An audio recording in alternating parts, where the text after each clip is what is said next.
골로새서 4장 14절 봉독합니다. 사랑을 받는 의사 누가와 또 데마가 너희에게 문안하느니라. 아멘, 아멘. 자, 골로새서 마지막 부분인 끝인사를 우리가 계속해서 보고 있습니다. 이제 이번 주면 끝이 납니다. 자, 바울과 함께 있었던 사람들이 이제 안부를 전하고 있습니다. 오늘은 누가와 데마가 골로새 성도들에게 이제 문안, 안부를 전하고 있는데, 이 먼저 누가에 대한 수식어가 굉장히 인상적입니다. 누가를 가리켜서 사랑받는 의사 누가다라고 그렇게 오늘 말씀에서 얘기하고 있죠.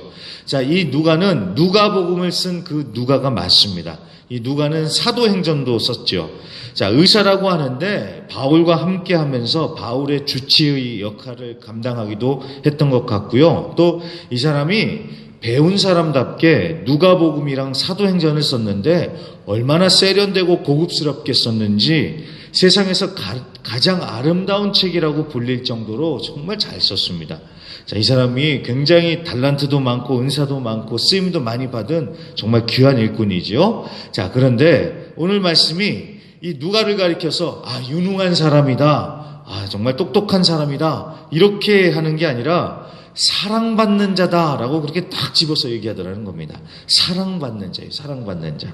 자, 그만큼 다른 사람들에게 사랑을 베푸니까 이 사람도 사랑을 받는 것이겠죠. 자, 다른 사람들이 나를 사랑하든 말든 나는 상관없다라고 하는 사람들이 있는데, 여러분 그거는요, 제가 보니까 그건 거의 거짓말이에요. 거짓말.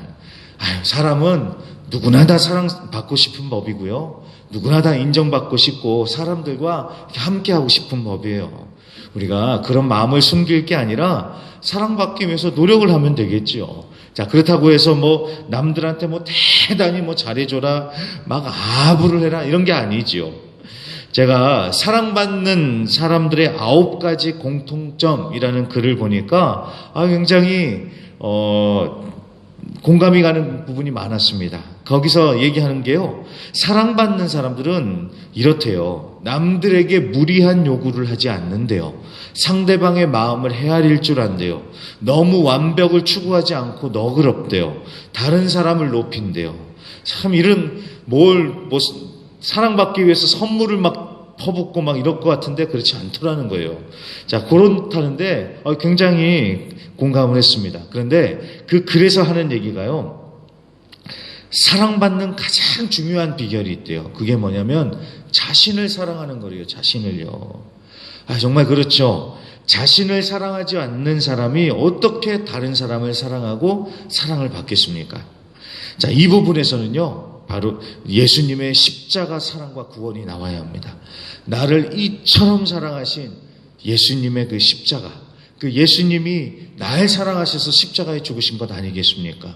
그 사랑을 받은 자로서 감사하면서 나 자신을 사랑하고 또 예수님께 받은 사랑을 다른 이들에게 전하고 베풀면서 우리도 사랑받는 자들이 되어야겠습니다.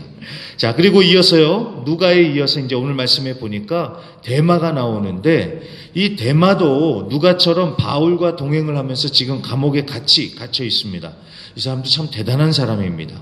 그런데 바울이 쓴 마지막 편지인 디모데후서 4장 10절과 11절에 보면은 이렇게 얘기를 합니다. 데마는 이 세상을 사랑해서 나를 버리고 떠났고 누가만 나와 함께 있다. 이 바울이 그렇게 얘기를 합니다. 데마는 이 세상을 사랑해서 나를 떠났고 지금은 누가만 나와 함께 있다. 그러니까 골로새서를 쓸 때까지만 해도 데마는 바울과 함께 있었습니다. 하지만 나중에는 세상을 사랑함으로써 믿음을 저버리고 바울을 떠나버린 거예요. 그런데 누가는 혼자서라도 끝까지 바울과 함께 하면서 믿음을 포기하지 않았던 것입니다. 자, 데마나 누가나 바울을 통해서 예수를 믿고 바울과 함께 하면서 복음도 전하고 섬겼지만 다른 결말을 맺고 말았던 것이죠. 끝이 달랐던 것입니다. 제가 청년들에게 매번 강조하는 얘기가 있습니다. 시작도 중요하지만 끝이 정말 중요하다고. 시작하는 사람은 많아도 끝마무리를 잘하는 사람은 많지 않다고 아주 제가 지겹도록 얘기를 합니다. 정말 그렇죠. 정말 그렇죠. 근데 믿음도 그런 것 같습니다. 예수를 구주로 믿었다면 그 믿음을 포기하지 않고 우리가 끝까지 완주를 해야지요. 중간에 어떤 시련과 유혹이 찾아온다 할지라도 우리가 굴복하지 말고 왕이신 예수님을 바라보면서 끝까지 완주하는 자들이 되어야겠습니다. 정말 안타깝게도 예수 잘 믿다가도 삶의 마지막쯤에 와가지고 변절하고 그 믿음을 포기하는 안타까운 일들이 벌어지죠. 그럴 것이 아니라 우리가 끝까지 완주를 해서 반드시 하늘 보좌 앞에서 우리가 다시 만나서 천국에서 영원토록 함께하는 그런 은혜가 우리 안에 있기를 간절히 소망하면서 기도합니다.